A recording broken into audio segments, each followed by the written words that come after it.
I want to address you today not only as a proud citizen of Scotland, but as a steadfast believer in the principles of free trade, fairness, and economic justice. This is at the heart of this community, and it's what inspired me to do this job for you in the first instance. I speak now in response to troubling discussions surrounding tariffs and their potential impositions on me, a Scottish citizen, by my acts in trying to help you become a better trader. Now, this act, which if realised, would both be economically reckless and morally indefensible, we here in Scotland are heirs to the intellectual legacy of Adam Smith, who is the father of modern economics and a man whose wisdom transcends centuries. In his seminal work, The Wealth of Nations, Smith demonstrated that free trade, unshackled from the artificial restrictions,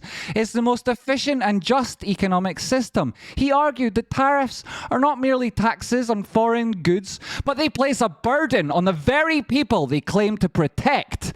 By imposing these tariffs, governments do not punish foreign producers, they punish their own citizens, and they force them to pay higher prices. It stifles prosperity that naturally arises from open commerce.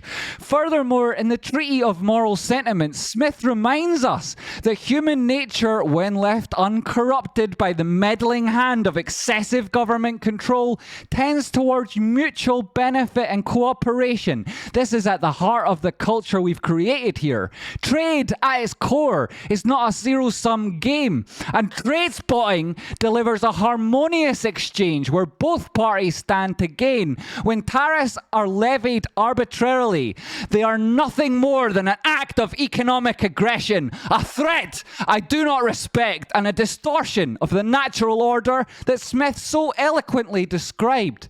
Beyond the philosophical, let us speak to the legal. The United Nations General Agreement on Tariff and Trade, set up by America, also known as GATT, of 1947, reaffirmed in the 1979 Tokyo Round and the 1994 Uruguay Round, stands as an international commitment to the principles of non-discrimination and the reduction of these trade barriers.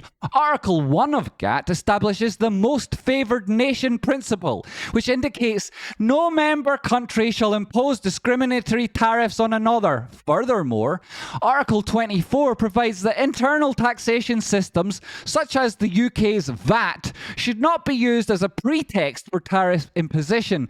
To suggest that these tariffs may be applied under the pretense of VAT taxation is not only a grave misinterpretation of international law, but an affront to the very treaties that underpin the modern economic order, that which places America in the #1 spot. If any so-called leader, regardless of stature or office, believes they can impose upon me an unjust tax, I shall respond in kind. In recognition in the principle of reciprocity, I shall impose my own Tradespotting tariffs. For every 1% in tariffs that is levied upon my economic freedom, I shall add a 3% to the cost of any service I provide. And if you have a problem with that, it will be quickly ameliorated by the huge wealth that your nation will be garnering from these tariffs. Hardy-har. This is not merely an act of protest.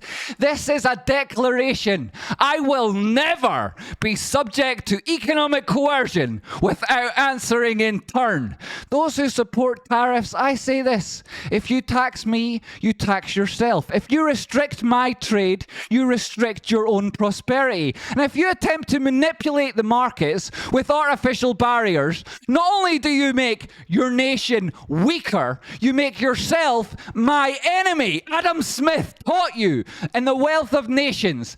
This is not measured in the protection granted to industries, but in the freedoms afforded to individuals like you and I. I refuse to be part of a world order where economic oppression is normalized and where free free trade is cast aside for some pathetic political manoeuvring.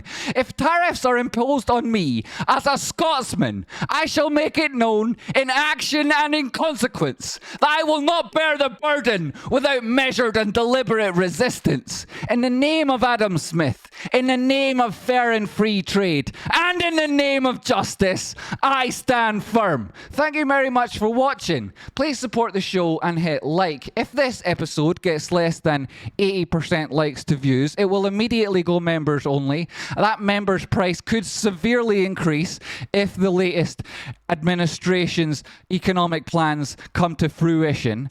And that, my friends, will be damaging to all of us. So I urge you, stand with me as I stood with you for many, many years. We know better. We will not take this economic injustice, and I will let nobody manipulate me or my goals. Thank you very much for watching. I shall see you in the next show.